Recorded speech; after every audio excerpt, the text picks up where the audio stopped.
अब देखो जैसे इस क्वेश्चन में हम देखते हैं, कह रहा है what journal entry, journal entry कौन सी बनानी, देखो क्या लिखा हुआ है। कह रहा है what journal entry pass from the following transaction on the dissolution of the form of partner A and B partner है। पहले पॉइंट में देखो ओल्ड फर्नीचर दे रखा है which has been write off in the book sold 20,000। अगर आपने एक फर्नीचर राइट ऑफ कर दिया है इसका मतलब वो बुक से हट चुका है, बुक में है नहीं, और वो आपने 20,000 रुपये का बेच दिया है, तो ये अनरिकॉर्डिंग एसेट्स की ट्रीटमेंट बनती है आपकी, ठीक है ना। तो इस केस में क्या बनेगा, अनरिकॉर्डिंग एसेट्स में जो सीधा सेल की एंट्री बनती है, bank account debit, bank account debit, bank account debit to realisation account. जैसे हम एसेट्स को सोल्ड करते हैं 20,000 तो नरेशन क्या आ जाएगी, बीइंग अनरिकॉर्डेड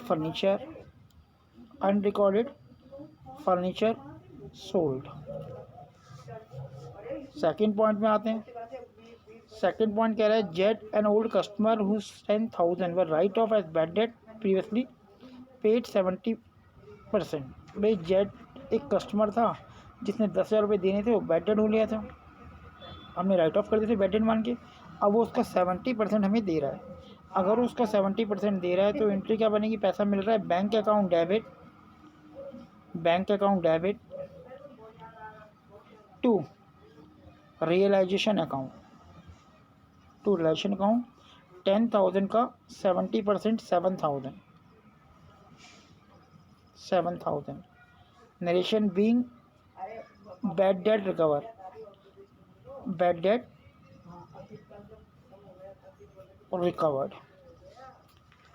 ठीक है। थर्ड एंट्री में आते हैं। थर्ड एंट्री बोलती है, क्या बोल रही है, देखो थर्ड एंट्री में क्या बोला हुआ है। कह रहा है A agree to take over the goodwill. A ने कहा भाई गुडविल टेक ऑफ कर रहा है, not record in the book of form. इसका मतलब अनरिकॉर्डेड एसेट्स होगी कितने हैं, 50,000 पे। और अनरिकॉर्डेड एसेट्स अगर कोई पार्टनर टेक ऑफ करता है तो हमारी क्या एंट्री बनती है, हम उस पार्टनर अकाउंट को डेबिट करते हैं, तो एंट्री बनेगी A's capital account debit, A's capital account debit to realisation account.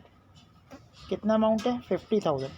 मतलब ये एसेट्स वो है जो रिकॉर्डेड नहीं है और हमने उसे ए ने टेक ऑफ कर लिया। तो कोई भी एसेट्स अगर कोई पार्टनर टेक ऑफ करता है, चाहे वो रिकॉर्डेड हो चाहे वो अनरिकॉर्डेड हो, हमारी एंट्री बनती है partners capital account debit to realisation account.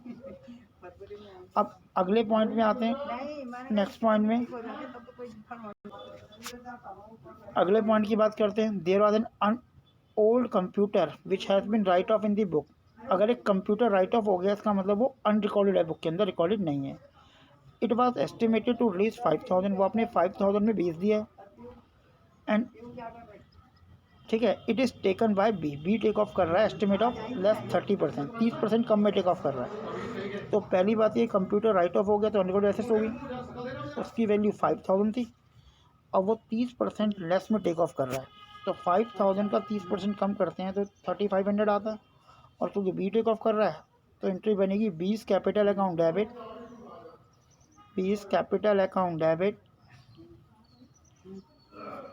To realisation account 3,500।